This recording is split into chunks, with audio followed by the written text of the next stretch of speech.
Bienvenue sur le podcast pour un plein épanouissement affectif et cognitif.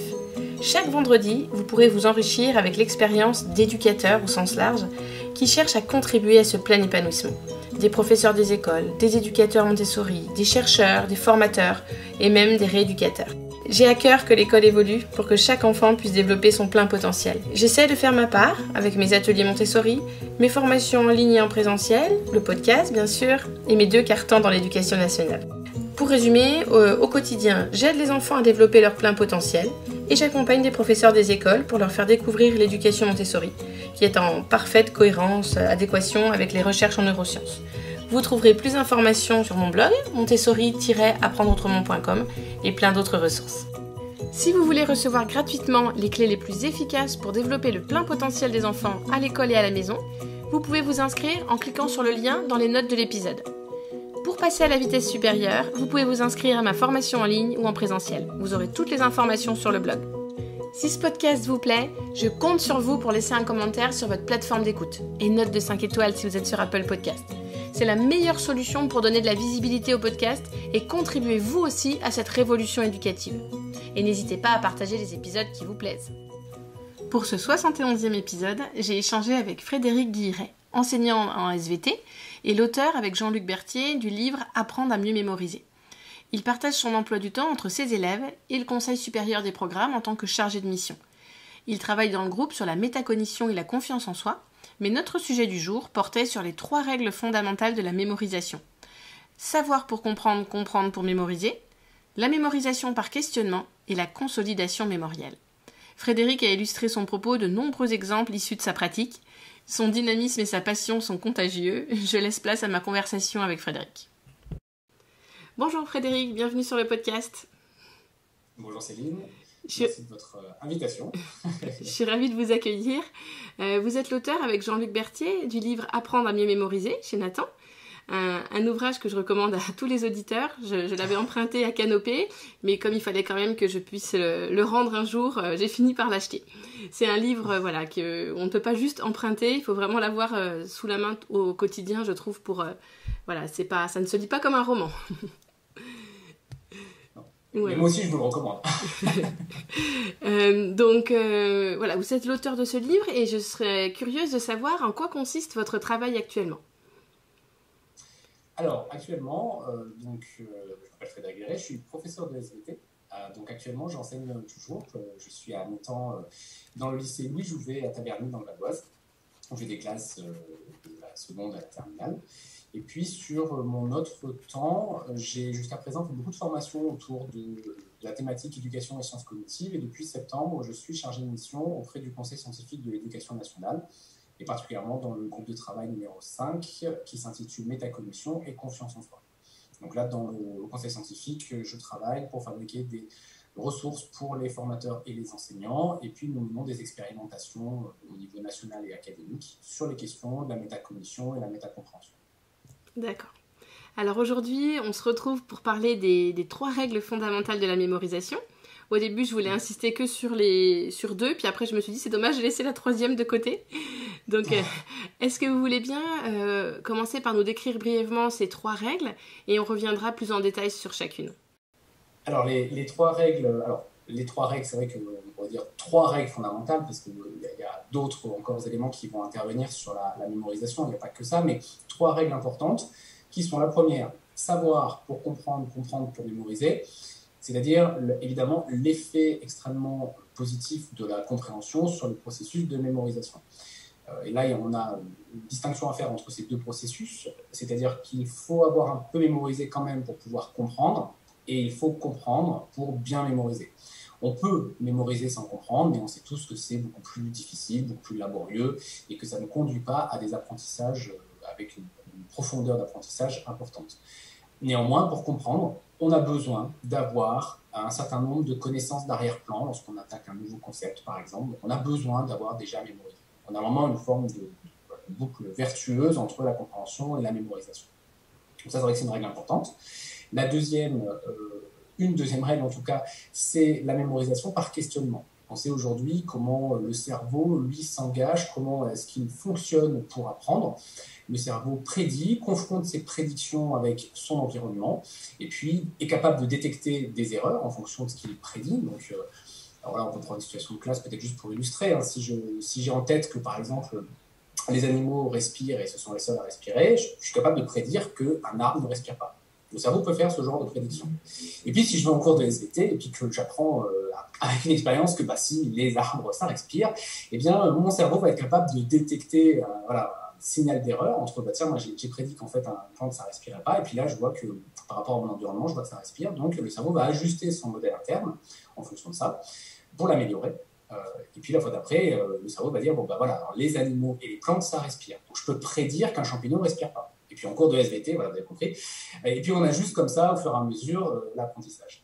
Donc le cerveau, pour pouvoir bien fonctionner, il a besoin de ce système un peu de prédiction et de feedback. Et donc il a besoin de travailler plutôt sous la forme de questionnement. C'est vraiment quelque chose d'assez important pour le cerveau, qui n'est pas forcément souvent fait en classe, c'est-à-dire que même nous les enseignants, si on n'est pas vigilant, on va dire relisez bien les cours par exemple. On porte dans nos discours parfois l'idée que ce qui est important c'est lire et relire, alors que ce qui est plus intéressant c'est de se questionner et se questionner encore et encore. C'est vraiment la question, j'ai envie de dire, une règle à retenir peut-être c'est de se questionner. Et puis une troisième règle, c'est donc la règle, c'est consolidation mémorielle et réactivation. C'est l'idée que pour pouvoir mémoriser sur un temps long, il faut consolider les réseaux de neurones associés à ce qu'on est en train d'apprendre. C'est-à-dire qu'un seul apprentissage ne va pas fonctionner. Alors il y a une métaphore qui est assez connue, qui est celle de la forêt. C'est-à-dire que lorsque je prends un chemin dans une forêt pour la première fois, eh bien, le chemin n'est pas là, on va casser une branche ou deux, on va laisser à peine une trace. C'est exactement ce qui se passe dans le cerveau sur un premier apprentissage. Les réseaux de neurones s'activent une première fois, mais les réseaux ne sont pas consolidés et il va falloir revenir. Alors, dans ma forêt, il faudra que je reprenne le même chemin plusieurs fois pour consolider mon chemin. Et bien, dans le cerveau, il se passe la même chose, mais ça veut dire qu'il va falloir, d'une manière ou d'une autre, réactiver les connaissances. Là aussi, on n'est pas toujours sur le terrain base.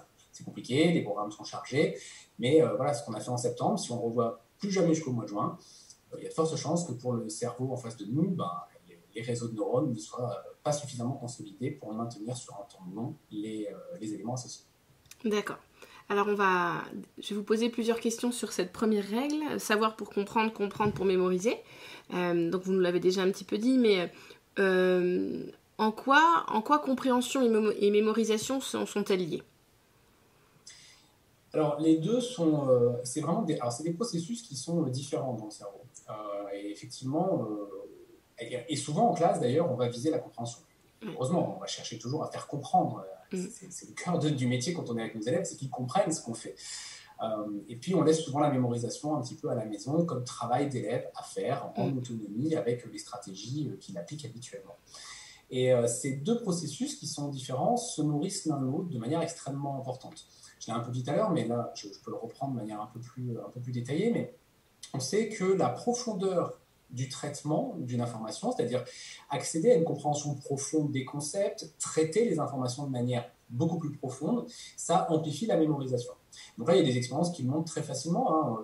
J'en ai une en tête, par exemple, si on demande à des gens de mémoriser des mots, et qu'on leur demande de faire un travail sur ce mot-là, de type, par exemple, est-ce que le mot rime avec tel autre mot, par exemple, ou est-ce que le mot peut aller dans cette phrase. Vous voyez que c'est pas la même question, c'est-à-dire si on me demande est-ce que ça rime, je lis le mot, je regarde le mot, je m'intéresse pas au sens. Si on me demande est-ce que ce mot irait bien dans cette phrase-là, je suis obligé de questionner le sens du mot, est-ce qu'il va bien dans la phrase, et là on voit très bien l'effet sur la mémoire, on retient beaucoup mieux les mots qu'on traite que les mots qu'on ne traite pas. Donc il y a vraiment cette question du traitement qui est important, et de la compréhension profonde des concepts qui sont abordés pour favoriser la mémorisation ultérieure. Et inversement, il est très difficile de comprendre quelque chose quand on n'a pas du tout les éléments de base du système qu'on cherche à comprendre. Quand on n'a pas les prérequis, très vite on peut être en surcharge cognitive, ne pas accéder du tout, ne pas être capable d'inférer un certain nombre d'éléments du système parce qu'on n'a pas les connaissances préalables de base. Et donc là, il faut consolider sur un temps long les prérequis qui sont nécessaires sur ce qu'on est en train d'apprendre pour pouvoir comprendre. On voit qu'il y a vraiment une sorte de j'ai besoin d'avoir mémorisé pour bien comprendre, et quand je comprends bien, je vais mémoriser davantage, et voilà, les deux vont se nourrir l'un l'autre. Et nous, en tant qu'enseignants, il faut qu'on soit sur cette double dynamique, donc à la fois la compréhension en classe, mais aussi la mémorisation. Mm. Et la mémorisation est souvent laissée de côté, comme vous le disiez, à la maison. Jérôme Hubert, on m'en parlait là dans un dernier, enfin, dans le podcast, il prend le temps d'aider les élèves à mémoriser en classe. Il leur dit pas, allez, débrouillez-vous à la maison. Est-ce que vous, en tant que prof de SVT, est-ce que vous le faites aussi avec vos élèves? Oui, on est vraiment dans l'idée de dire, ok, la mémorisation, c'est une part importante finalement de l'enseignement, et accompagner les élèves, c'est-à-dire leur donner des outils, leur donner des stratégies, donner un espace dans la classe pour faire ce travail-là, c'est fondamental. Donc, de la même façon, j'inclus dans mes séances des temps de mémorisation, en début de séance, en fin de séance, et qui sont, alors après, évidemment, les supports peuvent varier, la façon de travailler peut varier, mais en tout cas, c'est pris en compte. De même que aider à questionner, réactiver, c'est-à-dire tout ça, c'est des stratégies que l'enseignant peut mettre en place au sein de sa classe. Alors, ça va prendre un peu du temps. Voilà. Donc, c'est toujours la grande question, c'est oui, mais on n'a pas le temps. Et c'est vrai qu'on est serré par le temps, mais c'est vrai que cette question de la mémorisation, quand on commence à l'inclure, alors il y a aussi un effet important qu'il ne faut pas négliger, c'est que lorsqu'on aide à mémoriser en classe, on aide aussi à réduire la fracture scolaire entre des élèves qui, à la maison, peuvent être moins suivis, par exemple. Bah, si on a un travail qui est mené en classe important, bah, c'est une aide supplémentaire dont ils peuvent bénéficier. Donc, c'est quand même aussi intéressant de l'inclure. Et puis, parce que ce travail-là, en grande partie, il relève du pédagogue, c'est-à-dire quels sont les éléments que je vais, moi, particulièrement travailler avec mes élèves, à quel moment je vais les reprendre, quel outil je leur donne, comment je leur explique ce qu'il faut faire. Tout ça, c'est plus un travail de pédagogue. Alors, ça prend du temps, il faut le trouver. Voilà. Mais c'est sûr que quand on commence à mettre le doigt dans cette boîte-là, il va falloir aller questionner un petit peu, effectivement, la façon dont on fait cours. Et là, bon, je pense qu'on va tous être pareils. On a tous des très gros programmes, ça c'est certain. La question, c'est quand on arrive au mois de juin et qu'on a fini un programme, qu'est-ce qui reste dans la tête des élèves? Moi, il y a quelques années, j'ai testé. Mes élèves sont arrivés au mois de juin, j'avais fini mon programme et je me suis dit, tiens, je vais vérifier ce qui reste dans leur cerveau. Alors, bon, je sentais que c'était un peu... Alors, au lieu de prendre des choses du mois de septembre, j'ai repris une éval que j'avais fait au mois de février, donc 4 mois avant, et je leur ai redonné. Je leur ai dit, bah, c'est pas noté, vous inquiétez pas, on vérifie ensemble. Voilà, on a fait l'éval en février. Qu'est-ce qui reste là en juin? C'était des secondes, vous allez partir en vacances. Voilà, qu'est-ce qui reste? On fait un point. Bon, bah, j'ai pas été déçu, hein, 2 de moyenne. Donc, on était sur du sémantique, vraiment des notions. Qu'est-ce qui reste? Bah, pas grand-chose. Et j'ai des élèves qui avaient eu 20 sur la partie vraiment apprentissage du cours en février, qui ont eu 0. Alors, eux, ils ont pris une claque aussi. Alors bon, moi, j'ai pris une claque, hein, parce que je me suis dit, bon, ok, j'ai fini mon programme, mais finalement, est-ce que c'est satisfaisant en tant qu'enseignant si on teste nos élèves? Oui, on a fini le programme, donc là, la partie, entre guillemets, contractuelle pour nous, elle est faite. Mais est-ce que c'est satisfaisant d'avoir 2 moyennes qu'on teste nos élèves? Non, je crois qu'on peut tous dire que non. Donc la question, c'est comment on va travailler ça, parce que, et les élèves aussi ont été les premiers surpris, parce que la plupart des élèves utilisent des stratégies qui marchent sur un temps court. Voilà pourquoi tout le monde les fait. Ces stratégies, elles marchent très bien sur un temps très court, et la recherche le montre bien, mais elles ne marchent pas sur un temps long. Les élèves qui avaient 20 en février peuvent avoir 0 4 mois après. Et j'ai pas testé septembre, encore une fois. Donc je sentais que c'était délicat. Mais donc là, vous nous montrez bien avec cet exemple que l'important, c'est pas d'avoir fini le programme, mais c'est que les enfants aient consolidé tout ça. Parce qu'en plus, comme compréhension et mémorisation vont de pair, s'ils ont oublié ce qu'on a fait, bah, l'année d'après, on peut pas repartir, en fait, puisqu'il faut toujours revenir un peu en arrière. Voilà. C'est ça. C'est-à-dire qu'on est toujours obligé, si les prérequis ne sont pas là, de les réenseigner, ce qui rajoute encore des contraintes temporelles. Donc, on est toujours obligé de travailler sur ça. Alors, je vais quand même faire une petite précision pour tous ceux qui nous écoutent. Je n'ai jamais dit qu'il ne fallait pas faire tout le programme. Oui, parce que nous devons faire tout le programme. Moi, ce que je dis simplement, c'est que si on veut gagner du temps, il est intéressant d'identifier dans notre programme les éléments essentiels sur lesquels on va vraiment travailler, parce que ce sont des éléments que les élèves doivent absolument mémoriser sur un temps long. Et du coup, c'est vrai que ça vient interroger à la pertinence, mais est-ce que dans un programme, l'intégralité des items doivent être mémorisés sur un temps long?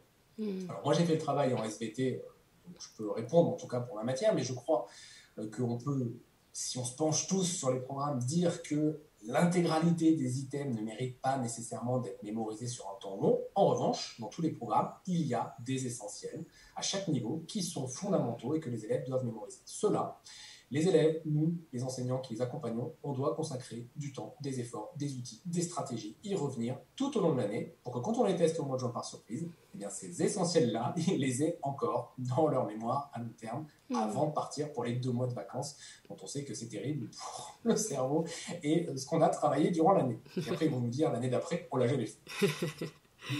Donc, en fait, comme le premier apprentissage, ce n'est qu'une trace et qu'il faut consolider, eh ben, on peut enchaîner peut-être avec la deuxième règle, la consolidation mémorielle. Eh ben, alors oui, du coup, et puis on reviendra sur ça par questionnement, mais effectivement, c'est une vraie question, c'est-à-dire comment est-ce qu'on va accompagner les élèves sur cette nécessaire réactivation qui va permettre une consolidation à long terme, sachant que on a peut-être toujours vécu thème 1, chapitre 1, chapitre 2, chapitre 3, éval, thème 2, chapitre, voilà. Et puis, jusqu'à la fin de l'année comme ça, qu'est-ce qui reste du thème 1 du mois de septembre quand on arrive au mois de juin? C'est compliqué, c'est très compliqué. Les seuls moments où on est confronté finalement à devoir revoir ça, c'est sur les examens type brevet et bac, où là, on va vraiment se confronter à devoir revoir des choses vues 6 mois avant. Mais sinon, dans la vie courante de la classe, c'est rare, c'est très très rare qu'on revienne sur des choses qu'on a enseignées au mois de septembre, pour des questions temporelles. Et pourtant, c'est nécessaire. Si ce qu'on enseigne en septembre est fondamental et considéré comme essentiel, eh bien, de fait, il va falloir qu'on y aille dessus. Alors, il y a plein de façons de le faire, hein, pour accompagner les élèves, pour faire ce travail de réactivation. On peut les outiller avec des logiciels qui permettent de travailler ça avec des reprises. Le logiciel fait ça, entre guillemets, tout seul et l'élève travaille en autonomie sur des temps dédiés en classe ou à la maison. Mais on peut nous aussi inclure des temps où on va reprendre, réactiver un certain nombre de notions. Alors ça implique pour nous de construire quelque part une forme de calendrier pour voir comment est-ce qu'on reprend ça. Mais il y a plein de stratégies, de pistes pédagogiques qu'on peut mettre en place pour travailler cet aspect de réactivation qui est nécessaire pour une mémorisation à long terme. J'en avais noté 3 de pistes pédagogiques, mais la première, je pense que vous l'avez déjà évoquée, le nécessaire fléchage des notions essentielles. C'est ce que vous avez dit, dire ça c'est vraiment indispensable. C'est ça. Voilà. Alors là, je peux peut-être juste dire 2 mots peut-être dessus, parce que peut-être pour illustrer comment on pourrait faire ça. C'est-à-dire que il me semble qu'on peut appliquer, alors a priori au moins 2 filtres pour savoir si c'est essentiel ou pas. C'est-à-dire, je regarde l'item et je me dis, ok, est-ce que les élèves en ont besoin plus tard dans l'année ou l'année prochaine? Si oui, c'est nécessaire. C'est-à-dire qu'ils doivent l'avoir en mémoire à long terme parce que c'est pour l'année prochaine. Alors, pour dans 2 ans, ça commence à être long pour le cerveau. Moi, j'ai tendance à penser que ça commence à être long, mais sur l'année en cours et l'année d'après, c'est essentiel. Est-ce que ça forme le citoyen de demain? Oui, là, si la réponse est oui, forcément, c'est essentiel. Après, quand on regarde le programme, en tout cas en SVT, tout ne répond pas à ces critères. C'est-à-dire qu'il y a des choses qui ne sont pas revues l'année d'après, il y a des choses qui ne sont pas... Et là, il faut faire le deuil en tant que prof, passionné. Il faut accepter de se dire que oui, non, dans notre matière, tout n'est pas essentiel au citoyen de demain. Ça dépendra de ce qu'il fera dans sa vie, l'élève, mais il faut être objectif. C'est-à-dire que, si je peux me permettre de prendre un exemple, peut-être pour illustrer cette notion en SVT en seconde, lorsqu'on a vu les nouveaux programmes, on a un super chapitre qui s'appelle la communication animale. Alors évidemment, pour un prof de SVT, on se dit que c'est génial, on pourra faire des tas de choses. C'est super, effectivement. Après, moi, j'ai appliqué mes filtres. Est-ce qu'on en reparle? Pas trop, vraiment, a priori. Alors, en SP, on pourra discuter que peut-être on a... Mais bon, sinon, a priori, sur l'année d'après, non, c'est pas vraiment repris en l'état. Est-ce que ça forme le citoyen de demain? Bon, là, je m'assois sur ce que j'aime moi en tant que prof de SVT. Je vais dire non, je pense qu'on peut vivre sans avoir des notions sur la communication animale. Donc, non. Alors, je le fais, évidemment. Sauf que là où je m'étais imaginé en voyant le programme, faire un mois de travail sur ça, je fais une séance et monsieur, qu'est-ce qu'il y a à apprendre? Rien, il n'y a rien à apprendre parce que là, il n'y a pas d'essentiel. Donc, je ne vais pas vous demander de mémoriser des éléments sur ça. En revanche, comme d'habitude, en fin de séance, on va revient sur les essentiels. Et il y en a. Dans mon programme de seconde, en SVT, il y a plein d'essentiels qui forment le citoyen. Il y a l'éducation au développement durable, à la sexualité. Donc, il y a des choses fondamentales dans le programme que les élèves doivent mémoriser. Mais la communication animale, même si j'adore ça, malheureusement, j'ai fini par trancher en disant, non, ça, c'est pas essentiel. Du coup, j'arrive à gagner ce temps quelque part qui nous manque parfois tout le temps. Et j'arrive à travailler, du coup, les éléments vraiment essentiels. Mais c'est un vrai travail, justement, là, de discrimination dans nos programmes. Si on arrive à faire ça, on gagne du temps vraiment. Et puis, on peut outiller les élèves sur les éléments essentiels et sur cela seulement. Oui, j'aime bien le fait que vous donniez des exemples par rapport à ce que vous vivez. Du coup, ça rend les choses encore plus concrètes. Donc, continuez. Oui, mais c'est pour dire qu'on peut le faire. Hein. Voilà. C'est tirer de la classe directement, voilà. Bien sûr. Et une deuxième piste pédagogique, vous l'avez dit, c'est le calendrier de planification des reprises. Donc, voilà, vous arrangez à chaque fois en début d'année pour dire ça, on va le revoir à telle date, ça à telle date. C'est ça. En fait, l'idée, c'est d'utiliser l'outil qu'on a tous plus ou moins à un moment donné, parce qu'en tant qu'enseignant, en début d'année, alors on fait ça sous des formats différents, mais il y a un moment donné, on aligne le programme et les semaines. Alors, on peut faire ça comme on veut, mais il y a un moment donné, on planifie forcément notre année, et donc on dit, chapitre 1, les 15 premiers jours, chapitre 2, les 15 jours d'après, et puis on fait en sorte que ça rentre dans notre année. Même si on est tous d'accord pour dire que ça bouge. Hein. Entre ce qu'on a prévu et ce qu'on va faire, ça bouge beaucoup, c'est normal. Mais il y a un moment où on fait ça. Alors, on peut faire ça sur un fichier Excel, c'est très facile. Hein, j'aligne mes semaines, mes chapitres, hop, et puis je planifie. Mais en fait, l'idée, c'est peut-être de se dire, ok, je prends cette base-là, et puis je vais maintenant planifier mes reprises. C'est-à-dire que mon premier chapitre que je vois les 15 premiers jours, s'il y a des essentiels, et à quel moment dans l'année, du coup, si j'ai mon tableau, il me suffit de colorer les cases, de cocher les cases en me disant, voilà, je vais le reprendre 15 jours après, un mois après, 3 mois après, et puis je peux me planifier comme ça, ligne par ligne, je peux me faire des reprises. Ce qui fait qu'avec cet outil-là, je sais en tant qu'enseignant chaque semaine, ok, là je suis en plein milieu de l'année, je dois faire le thème 2, chapitre 8, et d'après mon tableau, je dois réactiver les essentiels de mon chapitre 1 et les essentiels de mon chapitre 4. Et donc du coup, dans l'espace consacré à la mémorisation, à la réactivation en classe, ce jour-là, ou cette semaine-là, on aura des questions, des exercices qui vont permettre de réactiver les notions qui doivent être, on choisit en tout cas de réactiver à ce moment-là. Et le troisième outil, le cahier de réactivation, c'est peut-être le moins explicite des trois. Oui, peut-être, effectivement. Et pourtant, c'est un outil qui est extrêmement intéressant, surtout en second degré, lorsqu'on est plusieurs à travailler. Parce qu'effectivement, au premier degré, l'avantage, alors il y a des variantes pour le premier degré, mais c'est l'idée d'avoir un outil qui permet justement de reprendre. Alors, le cahier, pour décrire en quelques mots un petit peu comment c'est pensé comme outil, c'est d'avoir un cahier qu'on va balader, que les élèves vont prendre, un peu format ancien, les anciens cahiers de texte qui portaient de classe en classe. L'idée, c'est la même chose, ils ont un cahier de réactivation qui balade de classe en classe. Et l'idée, c'est qu'à la fin d'un cours, dans le cahier, on va indiquer des essentiels de la séance. S'il y en a, évidemment. Encore une fois, on a fait le travail avant, parce que si on ne fait pas ce travail, le problème, c'est que quel que soit l'outil, on va se retrouver à... Ça bloque. On aura 2000 questions au bout de 6 mois si on met toutes les matières ensemble. Donc, c'est quand même important de pouvoir filtrer un peu, mais l'idée, c'est ok, voilà, aujourd'hui, on a travaillé. Il me semble qu'il y a 2 questions essentielles sur ce qu'on a fait. Donc, dans le cahier, en tant qu'enseignant, j'écris SVT, j'écris la question, j'écris la réponse, et puis je rends le cahier aux élèves, et les élèves partent avec et le donnent ensuite au cours d'après. Et l'idée, c'est que toute l'équipe participe et qu'on commence notre cours par réactiver des éléments d'autres matières, du matin, de la veille, il y a 3 jours, il y a une semaine, il y a un mois, et d'être finalement de travailler de manière collaborative, tous les enseignants ensemble, pour réactiver ça. Moi, par exemple, en seconde, je vois les élèves 1 fois par semaine. Donc moi, je ne peux pas faire de réactivation le lendemain ou à 2 jours. Alors que, idéalement, c'est bien, parce qu'on sait très bien qu'une semaine, c'est très long pour le cerveau. Il y a besoin d'avoir une première reprise assez vite. Moi, je ne peux pas le faire. Donc, ce système-là me permet, du coup, d'offrir, entre guillemets, à mes élèves ce temps de réactivation en passant par un collègue. Du coup, je fais la même chose pour eux, et donc on commence le cours en posant des questions de maths, d'espagnol, de PS, voilà. Et donc, c'est un outil qui marche bien, surtout pour une équipe, parce que ça permet à toute l'équipe de travailler cette question-là de manière collégiale. Ça donne à lire aux élèves que c'est comme ça qu'on apprend, en se posant des questions et en réactivant. C'est porté par toute l'équipe. Et puis, c'est un côté... pour les auditeurs qui connaissent ou qui ont déjà un peu testé, c'est un côté un peu ludique avec les élèves, parce que c'est eux les sachants, là, souvent. C'est-à-dire que moi, dans certaines matières, je me contente de lire ce qui est écrit. Et d'ailleurs, il faut bien écrire pour les collègues, questions-réponses, parce que, bon, moi, des fois, ils me disent des trucs, mais moi, je ne sais pas, c'est pas ce qui est écrit dans le cahier, je ne peux pas valider. Ou alors, on leur demande de l'expliquer. Donc, c'est vrai qu'il y a une forme d'inversion de posture qui est intéressant pour les élèves aussi. Et puis, souvent, voilà, il y a cet aspect un petit peu, pas jeu, mais presque, autour de la connaissance. Tout en portant quand même comme stratégie, on questionne et on réactive. C'est un outil intéressant pour ça. Ouais, super. Et j'aurais aimé, par rapport à cette règle de mémorisation, de consolidation mémorielle, j'aurais voulu qu'on parle de l'apprentissage massé ou de l'apprentissage espacé. Voilà, c'est oui. Alors souvent, qu'est-ce qu'on appelle apprentissage massé, apprentissage espacé? Déjà, juste faire un petit point. Donc, l'apprentissage massé, c'est lorsqu'on va faire notre apprentissage sur un temps qui est extrêmement bref. en général, les stratégies élèves, c'est de faire de l'apprentissage massé au plus proche de l'évaluation. Et quand je dis au plus proche, je pense que tous les profs on est tous pareils, c'est-à-dire que ça veut dire en rentrant même dans la classe, dans le couloir, ou même en rentrant dans la classe, ils sont encore en train de faire leur lecture-relecture, parce que souvent les stratégies élèves, c'est lire-relire, et souvent proche de l'éval pour être sûr de ne pas oublier. Voilà. C'est deux stratégies qui sont souvent utilisées, mais j'ai envie de dire de manière vraiment massive, hein, par les étudiants aussi, c'est comme ça, plus ou moins, qu'on apprend depuis vraiment très longtemps.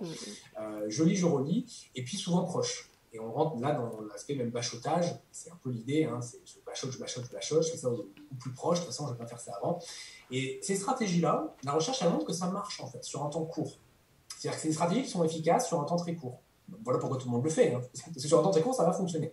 Là où ça ne marche pas, c'est sur un temps plus long. Et c'est là où ça devient problématique, parce que ça veut dire que sur un temps plus long, on n'a pas d'acquis. Et si on n'a pas d'acquis, on va moins bien comprendre, comme on a évoqué tout à l'heure, du coup on va moins bien mémoriser, et puis voilà. Progressivement, d'année en année, on peut se retrouver dans une situation où on était en réussite avec des stratégies qui marchaient, j'applique les mêmes stratégies mais ça ne marche plus, et là plus personne ne comprend, y compris moi en tant qu'élève, je ne comprends pas, j'avais 14 l'année dernière, je fais exactement la même chose et maintenant j'ai 8, et donc évidemment, alors ça va impacter, moi en tant qu'élève, ça va impacter sur moi, ma confiance en moi, mon estime de moi, tout ça, mais parce que les stratégies ne sont pas forcément des stratégies efficaces. Donc l'idée, c'est de passer d'un apprentissage vraiment massé à un apprentissage espacé.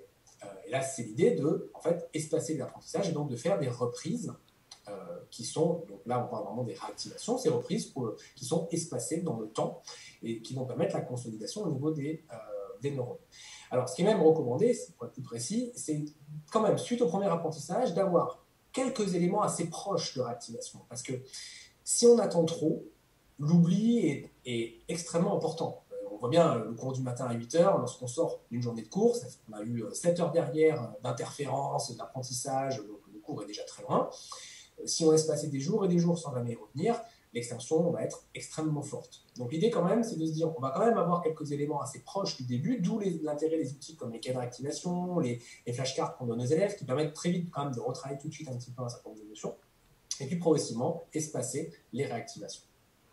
Super. Et bien, si vous êtes d'accord, on peut enchaîner avec la troisième règle, la mémorisation par questionnement. Oui. Alors du coup, on l'a un peu évoqué tout à l'heure. Donc là aussi, c'est un peu contre-intuitif pour la plupart des apprenants, puisque la plupart des apprenants font de la lecture-relecture. Et c'est ce que je disais aussi tout à l'heure. C'est vrai que des fois, même nous, on dit « relisez bien », par exemple. On dit ça, « relisez bien le cours ». Pour voir si vous avez compris, par exemple. Des fois, ça se cache, hein, c'est-à-dire relisez bien pour voir si vous avez compris, relisez bien, et puis voilà. On peut le dire. Et encore une fois, quand je dis ça, il n'y a vraiment pas de jugement, parce que quand on discute de nos pratiques pédagogiques, c'est toujours avec beaucoup de bienveillance, parce qu'on est là pour aider nos élèves au maximum. Donc, il n'y a vraiment aucun jugement quand je dis ça. Et moi, le premier, il faut que je sois hyper vigilant, mais nous, en tant qu'enseignants, dans ce qu'on dit, on porte un certain nombre de choses, bien évidemment. Donc, au moins, on est conscient. Et donc, les élèves entendent ça, font ça, et puis leurs parents, nos parents faisaient ça, c'est comme ça qu'on a appris. Donc, c'est assez ancré. Et c'est très difficile d'ailleurs au début, lorsqu'on commence à dire aux élèves, non, on arrête de lire maintenant, on se questionne. Ouais, mais c'est plus dur de se questionner, parce que d'abord, on se confronte au fait qu'on ne sait pas encore, alors que lire et relire, ça donne un sentiment. La lecture, c'est-à-dire que la stratégie qui consiste à dire je lis, je cache, je répète, eh bien, elle est assez confortable parce que je viens de le lire, donc je suis familier, j'arrive à le redire. Lire et relire me donne un sentiment de familiarité extrêmement confortable, mais qui est souvent une illusion d'apprentissage. C'est-à-dire qu'il y a un écart parfois très grand, et là, on peut prendre des exemples tout simples. C'est l'élève qui dit à ses parents « Est-ce que tu peux me faire réciter, je viens d'apprendre ma leçon ?» Hop, il récite très bien, fais-moi réciter, parfait, très bien, tu peux y jouer, tout le monde est content. Il arrive le lendemain à l'éval, et là, face aux questions, blanc, rien du tout. Et là, on se rend compte qu'en fait, il n'y a pas de mémorisation à long terme. Que la veille, il a travaillé avec ce qu'on appelle la mémoire de travail, cette espèce de fonction exécutive dans notre cerveau qui est vraiment à court terme, qui nous sert surtout à raisonner, réfléchir, qui est assez bref, qui permet de faire ce travail de hop, j'ai lu, je peux redire tout de suite, mais qui va s'effacer. Et le lendemain, on arrive confiant, et là, effectivement, ça va poser problème. Alors, conseil aux parents, d'ailleurs, quand ils viennent nous voir en nous disant « Tu peux me faire réciter ?» Bien sûr, donne-moi tes cahiers, va jouer 2 heures, et je t'interroge dans 2 heures. Mais j'aurais oublié, moi, dans 2 heures. Oui, alors tu imagines que si dans 2 heures, tu as oublié, pour demain après-midi, le cours d'anglais, tu n'es pas prêt, hein, clairement. Donc, petit conseil, voilà, après l'apprentissage, on attend un petit peu pour que la mémoire de travail s'efface et qu'on soit sur les mémoires long terme et qu'on puisse vraiment les questionner. Donc, c'est plus dur de se questionner parce qu'on est confronté qu'au début, au début, sur 10 questions, j'arrive à répondre qu'à une. C'est normal. Mais à la réactivation d'après, j'arrive à y répondre à 3. Et puis à celle d'après, à 5. Et il y a un moment où les choses ont laissé. Si je demande à tout le monde quelle est la capitale de l'Espagne, peut-être qu'il y en a qui ne savent pas, pardon, je dis ça, mais c'est vrai que... et si on arrive à dire tout de suite, Madrid, sans l'avoir relu, voilà, ça c'est stocké en mémoire à long terme. Donc il y a un moment donné, ça finit par être stocké en mémoire à long terme et c'est consolidé sur un temps de mots. Mais c'est vrai qu'il y a cet effort particulier. Et puis, autre chose importante, il faut avoir des outils pour faire ça. Parce que se questionner, ça veut dire qu'on dispose a priori d'outils ou de listes de questions. Parce qu'on pourrait se dire, ok, les élèves, on les forme, et puis ils font eux-mêmes leur liste de questions et de réponses. Oui, on pourrait se dire ça, mais il me semble que quand même, l'apprenant qui est en train d'apprendre quelque chose, c'est très difficile d'arriver à discriminer quelles sont les questions les plus pertinentes, quels sont les essentiels d'un cours. C'est très compliqué pour l'apprenant qui est en train d'apprendre de faire ça. En revanche, le pédagogue, c'est son cœur de métier. Lui, il sait très bien quels sont les éléments absolument essentiels. Donc la liste des questions, c'est un travail de pédagogue. J'enseigne, je sais ce que j'enseigne, mais en tant qu'enseignant, je sais quels sont les éléments essentiels. Donc, même si on accompagne les élèves, on pourrait dire, ok, on les forme et on les accompagne, mais il ne faut pas oublier que c'est compliqué. Là, j'ai envie de rebondir parce que j'aide ma fille de 9 ans à retenir ses leçons de sciences, justement, et c'est moi qui lui fabrique ses cartes sur Brainscape, c'est moi qui lui fabrique les flashcards. Et elle a juste à se tester avec. Donc, c'est une bonne stratégie. Ça serait pas judicieux de lui demander de fabriquer ses cartes. En fait, c'est compliqué parce que, alors, on peut toujours accompagner, c'est-à-dire qu'il peut toujours y avoir un travail de questionnement sur qu'est-ce qui est essentiel, mais après, pour l'efficacité au quotidien, il faut être réaliste aussi. Les élèves ne peuvent pas faire ça sur toutes les matières tous les jours. Il y a un moment, c'est pas possible. Même si on accompagne et qu'on se dit, ok, regardons ensemble, prends ton cours, qu'est-ce qui te paraît essentiel? Moi, je te dirai après ce que j'en pense. Oui, entraîner, bien sûr. Mais dans le cœur de la vie de la classe, au quotidien, heure après heure, matière après matière, les élèves, ils vont faire ça le soir. Quand ils rentrent, ils vont prendre les 8 heures de cours de la journée et puis se questionner alors qu'ils ont à moitié compris, à moitié retenu, à moitié... il me semble que ça paraît réaliste de se dire que... Et je ne suis pas en train de dire qu'il ne faut pas le faire, parce que je pense qu'arriver à questionner, c'est aussi intéressant. Mais moi, je vois même avec des élèves de terminale, en prenant des heures complètes d'AP, et des élèves, c'est très compliqué de questionner de manière pertinente. Soit parce qu'ils vont prendre comme question la problématique carrément de la leçon, alors qu'on a fait 10 pages dessus, soit ils vont questionner dans un paragraphe, j'ai 10 questions sur 3 lignes. Parce que c'est difficile, en fait, d'arriver à trouver quel est le juste milieu de ce qu'on veut retenir, des éléments qui sont absolument fondamentaux et des éléments qui ne sont qu'illustratifs. Nous, on le sait. Mais l'apprenant, c'est dur pour lui, ça. Ouais. Et du coup, ça m'interpelle parce que j'accompagne des collégiens sur 10 séances pour apprendre à apprendre. Donc, on parle justement de flashcards, de mémorisation par questionnement. Mais si ces collégiens-là sont dans des collèges où les profs ne le font pas du tout en cours, comment je peux les aider à profiter de cette règle, la mémorisation par questionnement, sachant que là, du coup, ça serait à eux de faire les questions. Oui. Là, effectivement, quand les enseignants ne le fournissent pas, il y a deux possibilités. Soit on peut demander à un enseignant, finalement, dans le cours, qu'est-ce qui est absolument important, et avoir un fléchage peut-être même rapide. Soit on peut après travailler, profiter aussi d'être, et là, il faut peut-être sûrement clairement se répartir les tâches en tant qu'élève. Moi, je peux bien, j'ai une classe à projet où ça marche assez bien, c'est-à-dire que quand c'est eux qui font, eh bien, ils partagent, donc un tel prend tel bout de paquet. Alors, après, ça reste un travail qui est mené par les élèves, donc ça peut être imparfait, incomplet, trop, pas assez. C'est sûr, si c'est jamais revu, c'est compliqué. Après, rien n'empêche les élèves de proposer à l'enseignant, voilà, moi j'ai fait une liste de questions-réponses, qu'est-ce que vous en pensez? Et puis on peut travailler, même si les enseignants ne sont pas rentrés dans cette démarche-là, les enseignants ne sont pas fermés d'échanger avec les élèves, je pense. Je vois mal un enseignant, si un élève vient le voir en disant, j'ai fait une liste de questions-réponses sur le chapitre, qu'est-ce que vous en pensez? J'ai du mal à imaginer qu'un seul enseignant va dire, non, attends, pas. Bien sûr, il va donner un avis. Donc, il y a quand même moyen, l'idée, c'est effectivement, là, ça part des élèves, ça c'est évident. Mais après, en allant voir les enseignants, en leur disant, est-ce que j'ai fait, ça fonctionne, ça peut aussi sensibiliser les enseignants, se dire, tiens, ça, je pourrais le faire pour eux la prochaine fois, par exemple. Donc, ça peut être une piste pour sensibiliser, parce que toutes ces questions-là, elles commencent à diffuser assez massivement, mais pas encore. C'est-à-dire, ça arrive beaucoup. mais pas assez vite. Oui, oui. Donc, et puis, il faut s'y mettre aussi en tant qu'enseignant. Ça veut dire consacrer du temps. Bon, la période est compliquée aussi en ce moment, donc c'est simple pour personne. Donc voilà, mais moi je crois quand même qu'il est possible de travailler avec les enseignants, même s'ils ne le font pas, avec cette approche-là. Voilà. Bah, je fais en tant qu'élève, et puis bah, voilà, qu'est-ce que vous en pensez, monsieur, madame, de mon travail? Est-ce que vous pensez que je fais des choses? Est-ce que... Ouais, c'est une bonne piste. Ce travail-là peut générer une dynamique qui peut être intéressante. Oui, et l'idéal serait que j'accompagne des collégiens qui sont dans le même collège, parce que là, ils sont partout en France. Mais si c'était des collégiens qui étaient dans le même collège, bah, du coup, ils pourraient plus encore s'entraider et échanger entre eux au quotidien. C'est ça. Oui, oui, encore plus. Mais déjà, même s'il y en a un seul dans une classe qui va avoir son prof, ils disant voilà, moi j'ai fait ça, qu'est-ce que vous en pensez? Même là, ça peut être intéressant parce que si lui, il les utilise et que tout le monde voit qu'en fait son truc, ça marche pas trop mal aussi, que faire ça, c'est une bonne stratégie. Voilà, après, on peut aussi rentrer dans une dynamique positive qui peut se répandre dans la classe ou le collège. Oui. Et on parle de cerveau prédictif. Mais que fait le cerveau exactement au moment de la mémorisation? Alors, quand on parle de cerveau prédictif, on est vraiment sur ce que j'expliquais un petit peu tout à l'heure avec mon exemple de modèle mental. C'est que notre cerveau est câblé pour justement élaborer des modèles sur tout ce qui nous entoure. Et il est capable, on parle de cerveau bayésien, c'est le terme un peu plus scientifique. Bayes est un mathématicien.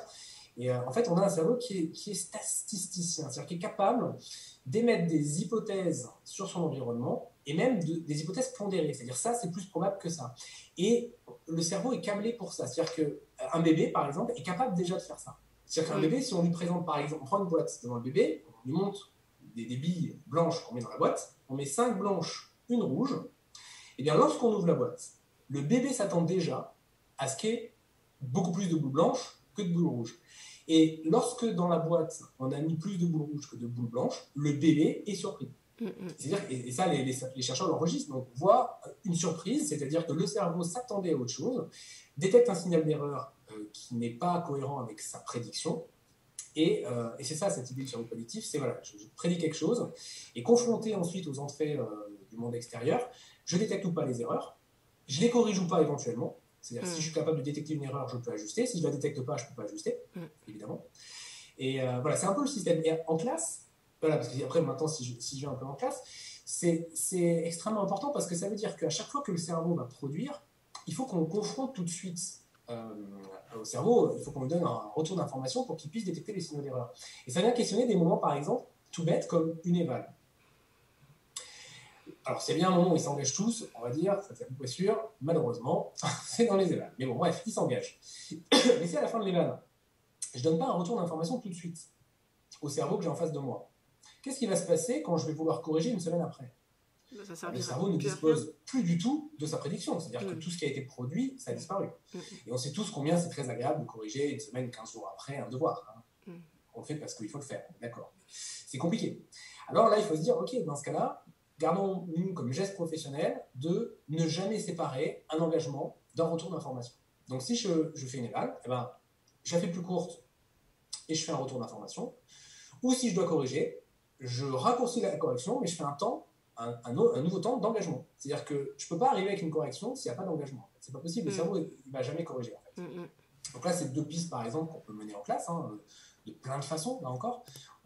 Mais c'est l'idée de ne pas séparer les deux. Et voilà. Et donc, ce cerveau prédictif, cerveau bayésien, il fonctionne comme ça pour améliorer ses modèles mentaux. Parce qu'on a des modèles mentaux sur beaucoup de choses, c'est très rare.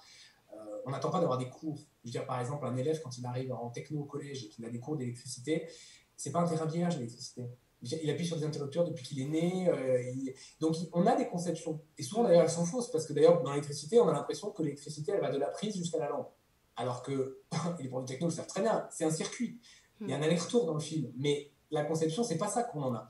Donc, le cerveau, il va prédire des choses qui vont pas être bonnes, clairement. Et ça, c'est valable dans tout ce qu'on enseigne. C'est rare qu'on soit sur un terrain hyper vierge. Il y a toujours des choses, on n'a pas entendu parler, on a commencé à élaborer des choses, plus ou moins justes, qui sont absolument importantes d'aller modifier. Mais on a besoin de ce retour sur erreur immédiat et neutre pour apprendre. Alors, neutre, pour moi, c'est sans jugement.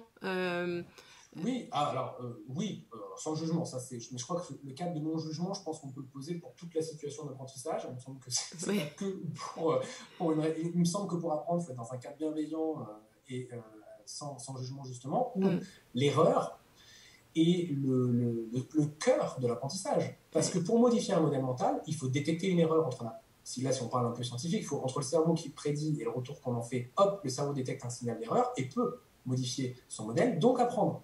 Donc on apprend que parce qu'on détecte des erreurs dans ce qu'on produit potentiellement ou dans ce qu'on pense. Donc les erreurs sont absolument fondamentales. Et là, évidemment, c'est compliqué parce qu'en France, on est assez champion malgré nous, parce qu'on a beau répéter, on a beau répéter que l'erreur est positive, tout ça, c'est quand même ancré que faire une erreur, c'est compliqué, on veut pas, les élèves ne veulent pas faire d'erreur. Enfin, je pense que mes élèves font pas exception à tous ceux qui nous écoutent, surtout tout propre, pas d'erreur, on gomme tout. Voilà. Donc mais c'est un vrai travail, alors que l'erreur, c'est le cœur de l'apprentissage. On va apprendre que parce que le cerveau va pouvoir rebondir sur les erreurs qu'il fait. Donc elles sont absolument nécessaires pour apprendre. Oui, c'est la surprise que va provoquer ce décalage qui va être le moteur de l'apprentissage.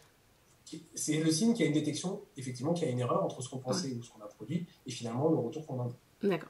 Et dans notre système scolaire, le test, les évaluations, c'est souvent vu comme une méthode pour contrôler les connaissances, alors que sa plus grande vertu, ça pourrait être d'améliorer la mémorisation. Donc comment on peut profiter des tests pour aider les enfants à apprendre et pas juste contrôler leurs connaissances? C'est vrai que c'est une vraie question parce que ça vient alors on a quand même, je pense en tant qu'enseignant, on a tous un peu sûrement travaillé sur cette question de l'évaluation. On sait que l'évaluation sommative n'est pas le seul format d'évaluation, c'est que les évaluations formatives sont beaucoup plus intéressantes pour les apprenants, qu'elles sont nécessaires dans un cadre bienveillant où on accepte l'erreur.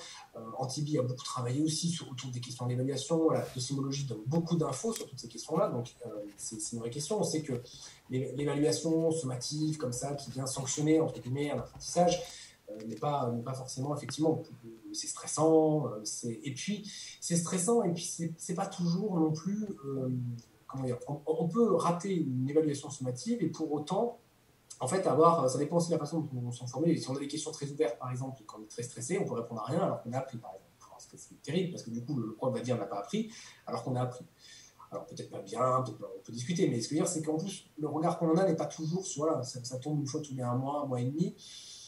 Qu'est-ce qu'on mesure vraiment à ce moment-là? Qu'est-ce qu'on mesure de ce qui a été fait le mois de septembre? Qu'est-ce qu'on mesure? Bon, c'est quand même très compliqué. L'idée, effectivement, de se dire, et effectivement, cette question des tests, ça revient à dire, je fais du questionnement très régulièrement. En fait, ça revient à ancrer dans nos pratiques pédagogiques et surtout aussi pour les élèves, l'idée que, en fait, les tests qui reviennent simplement à se questionner, c'est comme ça qu'on va le plus, en fait, finalement, apprendre parce qu'on va être sur du prédictif correction. Voilà, on prédit, retour d'information, et ça très régulièrement. Donc, plus on va inclure ça dans les pratiques au quotidien comme un outil d'apprentissage, et pas de vérification simplement d'une acquisition, mais simplement pour dire, OK, on apprend en se posant des questions.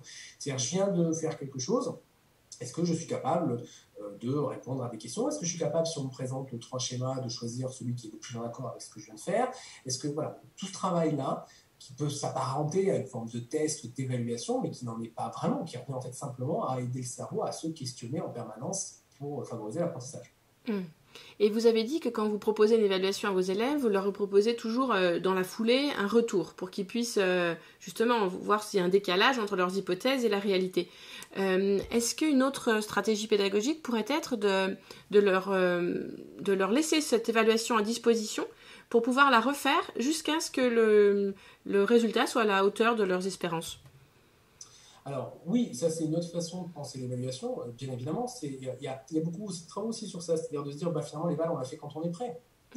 Au moment où, alors, là il y a des contraintes après qui sont pas évidentes, parce qu'on a, suivant le niveau et les élèves qu'on a, on les voit qu'une fois, à tel moment. Bon, il y a beaucoup de contraintes, mais cette idée de se dire j'ai loupé mon éval pour X raisons, est-ce que je peux la repasser plus tard? Oui, effectivement, là on a envie de dire en termes d'apprentissage, ça paraît hyper pertinent. Après, on est confronté à, oui, alors ça veut dire du coup, quand, à quel moment je fais ça? Ça veut dire, pendant que je fais cours, donc je sors les élèves qui doivent refaire. Enfin, il y a plein de questions. Alors, je ne dis pas qu'il ne faut pas le faire, au contraire, je trouve que c'est extrêmement, extrêmement intéressant, mais ça soulève beaucoup de questions organisationnelles qui ne sont pas si évidentes. C'est pas si évident de dire, allez, on va aller toutes les questions organisationnelles, parce que dans la vie de la classe, elles sont réelles, en fait. Donc, il faut trouver des stratégies pour répondre à chacune de ces pas objections, mais remarques, en tout cas. Qu'est-ce que je fais avec les élèves? Donc, ça veut dire aussi, j'accepte par exemple qu'ils ne suivent pas 15 minutes, 1 heure, ça dépend aussi de la taille de l'éval. Est-ce que je propose des créneaux à d'autres moments? Ça veut dire qu'il faut que je refasse des sujets aussi en tant qu'enseignant. Ça veut dire que, ou pas, est-ce que je repropose les mêmes ou pas, mais est-ce que c'est pertinent? Comment sont construits mes sujets? Enfin, ça va questionner beaucoup de choses. Mais effectivement, se dire que, et ça revient, encore une fois, si on a travaillé sur les essentiels, si on questionne toute l'année sur ces essentiels, sur tout ce qu'on a fait depuis le mois de septembre, ou si on commence à sortir de cette logique, c'est-à-dire que là, on est au mois de mai, mes élèves, ils sont questionnés sur tout ce qu'on a fait depuis septembre.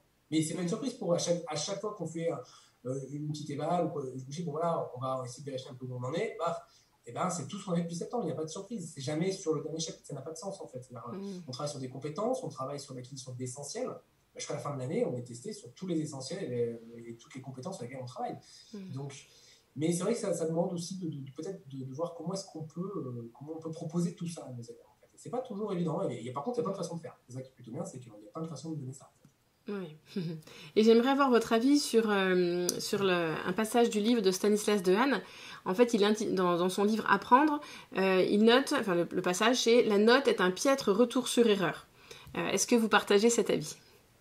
Oui, clairement. C'est-à-dire que, mais ça, tous les travaux en docimologie l'ont montré. C'est-à-dire qu'une note unique, elle dit rien en fait. C'est-à-dire qu'elle n'indique absolument rien à l'élève. Ça indique quoi? Qu'est-ce que ça indique une note en fait? Concrètement, qu'est-ce que 5 sur 10 ça veut dire en fait? Qu'est-ce que j'ai fait comme erreur? Qu'est-ce que je dois améliorer quand j'ai 5? Ben, j'en sais rien en fait. Je sais pas. S'il n'y a pas un travail particulier sur l'erreur, alors on peut mettre 5 et travailler. Parce que je dis ça parce qu'on peut très bien travailler en compétences, travailler sur l'erreur et mettre une note chiffrée à la fin. Parce que le système fait qu'il y en a besoin parfois et qu'on n'a pas le choix. Mais juste la note en elle-même, elle ne donne jamais d'indication sur les erreurs qu'ont fait les élèves. Or, on sait que ce sont les erreurs qui sont fondamentales pour pouvoir justement corriger les modèles mentaux, corriger les éléments qui sont erronés, faux, flous. Donc, il faut se baser sur les erreurs. Et la note en elle-même, elle ne va rien dire de ça. Et même, on sait bien, si je finis mon trimestre avec... au début, j'ai rien compris, j'ai 0. Je suis retesté après, j'ai 10. Et je suis testé à la fin du trimestre, j'ai 20. Bah, mon niveau, c'est 20, mais ma moyenne, c'est 10. Parce que j'ai eu 0, 10, 1. Donc en moyenne, ça me fait 10. Sauf que je suis arrivé à 20. C'est-à-dire que j'ai fini par comprendre et réussir mon truc. Donc je vaux 20, mais j'ai 10 de moyenne. Quel intérêt de mettre un 10 de moyenne si l'élève est arrivé à 20? Quel intérêt? On voit bien que c'est le système. Je veux dire, c'est loin d'être facile comme question. Quand je dis ça, encore une fois, pas de jugement. Mais ça questionne. C'est-à-dire finalement, finalement, cette moyenne de fin de trimestre, mais qu'est-ce qu'elle raconte même? Qu'est-ce qu'elle dit finalement sur le parcours de l'élève au cours du trimestre et sur son acquisition? Elle ne dit pas grand-chose en fait. Et pourtant, notre système, on va en avoir besoin. Moi, je suis en pleine procédure d'orientation avec AFELNET. Bon, AFELNET, c'est basé sur les notes. Malheureusement, on en est là. Donc, on monte les notes dans la machine pour les affectations en première. Bon, le système est comme ça. Pourtant, on sait très bien qu'une note, ça n'indique rien. Ça n'indique rien du tout. En fait. Ouais. Bon, vous nous avez vraiment super bien décrit les 3 règles de la mémorisation. J'aurais juste une petite question un peu sur en plus des 3 questions habituelles pour terminer, sur votre rôle dans votre lycée. Parce que voilà, vous avez ces 2 casquettes, on pourrait dire, prof de SVT, chargé de mission, vous avez dit, c'est ça? Oui, donc quel est je suis un peu curieuse de savoir comment ça se passe avec vos collègues. Est-ce qu'ils s'intéressent à tout ce que vous faites, et voilà, toutes les petites graines que vous pouvez semer. Voilà, cette partie-là m'intéresserait. Ben alors c'est intéressant, je vais absolument rebondir sur la dernière partie parce que je trouve que c'est exactement ça. De toute façon, on sème des graines. Toujours. C'est-à-dire que, mais je crois que ça c'est valable quel que soit finalement ce qu'on fait en termes de pédagogie. On sème des graines parce que c'est simplement en faisant. Et puis, alors, dans mon établissement, je travaille avec une collègue qui s'appelle Daphné Jacamon. On travaille étroitement. On a construit une classe à projet. Donc, alors une coniclasse, si le terme est un peu connu maintenant. Donc, une coniclasse, donc on a une classe qui est vraiment dédiée à justement ce travail autour des sciences cognitives et comment est-ce qu'on peut inclure ça. Donc, on a formé une équipe, donc on a une dynamique associée à une classe, et puis on a monté un learning lab. Ça, donc il y a un peu, dans cette dynamique-là, il y a un peu ces 2 formats. Il y a le côté un peu coniclasse, où là on va travailler avec une classe, une équipe, et puis il y a le côté un peu plus learning lab, qui est un outil. Alors ça s'inspire un peu de la dynamique des Fab Labs, mais l'idée c'est d'utiliser les apports des sciences cognitives et diffuser dans l'établissement. Donc là, de proposer des ateliers, des formations vers à tout le monde dans l'établissement. Donc on a ces 2 dynamiques de notre établissement, donc à la fois cette dynamique de projet, entre guillemets, de classe, et puis une dynamique qui est plus dédiée là à l'ensemble de l'établissement, où on va proposer un certain nombre d'actions voilà, dans le Learning Lab. Je peux prendre des exemples d'actions, parce que les Learning Labs sont structurés en réseau au niveau national, donc tous les établissements peuvent rejoindre le réseau. Et l'idée, et donc il y a un espace magistère, l'idée c'est que le réseau puisse donner des informations, former un peu les gens autour des sciences cognitives, et ensuite on essaie de diffuser dans son établissement. C'est d'essayer d'avoir une dynamique comme ça, un peu justement globale, et pas être que sur une classe. Et là on peut proposer des ateliers ouverts à tous, élèves, profs, on peut proposer des actions lors de la semaine du cerveau qui a eu lieu là, au mois de mars. On a proposé, mais là c'était pas que nous, tout le réseau de Learning Lab, a proposé une conférence d'Elena Pasquinelli qui portait sur les neuromythes, par exemple. Donc on a été je ne sais pas combien de milliers à suivre cette conférence qui était ouverte à tous les membres du lycée dans lequel je suis. Donc là, tout le monde a pu aussi nous rejoindre. Voilà, donc c'est plus en faisant et en proposant ce genre d'action que tout ça diffuse. Et après, avec l'intérêt qu'on peut y voir, chacun vient et puis commence à... Ceux qui s'intéressent en tout cas, picorent et puis commencent à se former et puis à rejoindre les équipes et à mettre en place des outils et des pratiques inspirées des sciences cognitives. Vous êtes dans le second degré, mais on est d'accord que tout ce que vous avez dit aujourd'hui, ça marche aussi pour le premier degré. Absolument, bien sûr. Ça marche évidemment dans le premier degré, avec le gros avantage d'avoir les élèves tout le temps. Donc ça offre bien sûr beaucoup de perspectives super intéressantes en termes de réactivation, de suivi. Donc évidemment, mais ça marche bien sûr pour le premier degré. Tout ce qu'on a dit là fonctionne également pour le premier degré. Eh bien, écoutez, si vous êtes d'accord, on va terminer par les 3 questions habituelles. Est-ce que vous auriez un livre à partager avec les auditeurs, en rapport avec notre sujet, bien sûr? Alors, oui, et en même temps, du coup, je rebondis.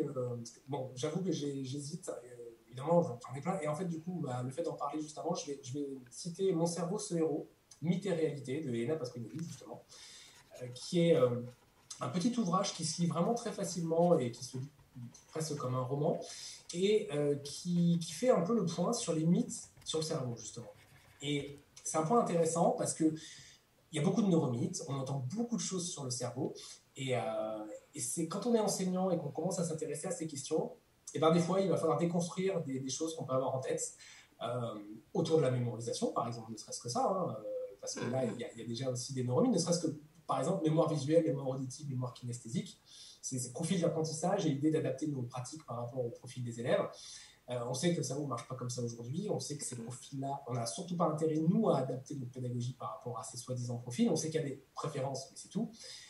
Les études ne montrent pas du tout pour l'instant la plus-value d'adapter nos pratiques pédagogiques à des profils comme ça, enfin à des préférences même d'apprentissage.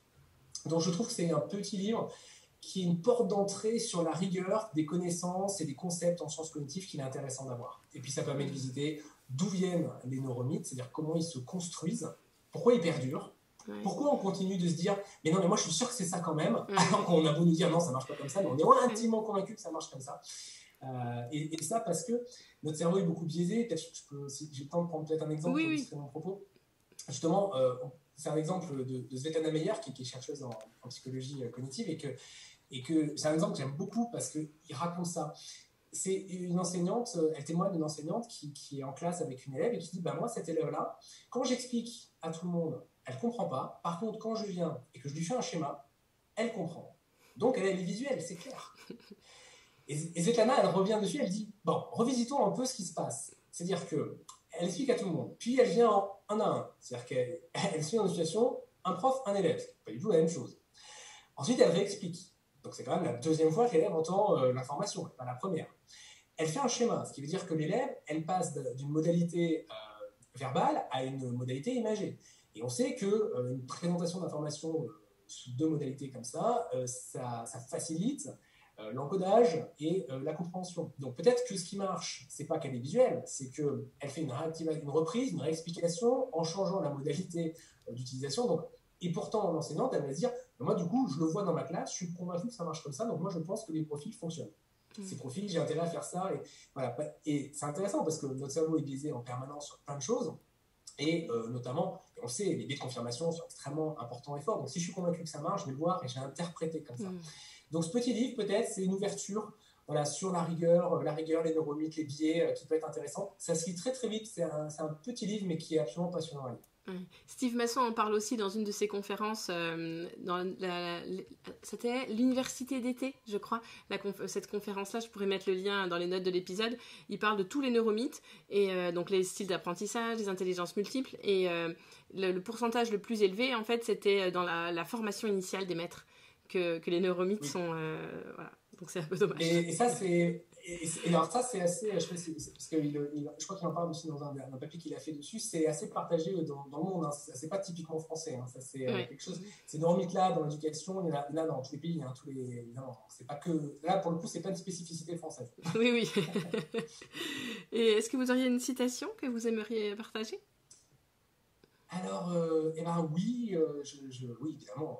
J'ai fait mon petit travail en disant, mais qu'est-ce que je vais partager? Et là aussi, j'ai hésité, puis il y en a une que j'aime vraiment beaucoup, de Martin Luther King, qui est celle-ci. Croyez en vos rêves et ils se réaliseront peut-être. Croyez en vous et ils se réaliseront sûrement. Très joli. J'aime bien. Oui, très joli. Et on va terminer par un coup de cœur ou un coup de gueule. Un coup de cœur, toujours. Hein. Moi, je trouve que c'est toujours plus intéressant parce qu'on entend trop souvent les mauvaises choses. Alors, un coup de cœur. Alors, c'est intéressant parce qu'il a été cité tout à l'heure et je voulais en parler, donc ça tombe un peu bien. Je voulais parler de Jérôme Hubert, justement, qui est lauréat du prix de chercheur en acte 2020 dans la catégorie évaluation et intervention pour sa chaîne YouTube qui s'appelle Le cerveau mode d'emploi. Et je trouve qu'il fait un super boulot. Actuellement, il approche la 50aine de petites vidéos animées qui sont destinées à former, qu'on peut utiliser soit en formation avec des adultes, soit avec les élèves. Et ça couvre tous les champs de la mémorisation, de l'attention, de la métacognition. Donc, il y a énormément de choses. Il produit toujours. Donc, c'est une chaîne qui régulièrement est mise à jour avec de nouvelles vidéos. Et je trouve qu'il fait un travail absolument fantastique. Donc, c'est mon coup de cœur. Je le partage. Je vais voir régulièrement ses vidéos. Et c'est vrai que toutes les métaphores qu'il utilise permettent de comprendre vraiment facilement. Voilà. D'accord. Et merci beaucoup, Frédéric, pour aujourd'hui. Merci à vous.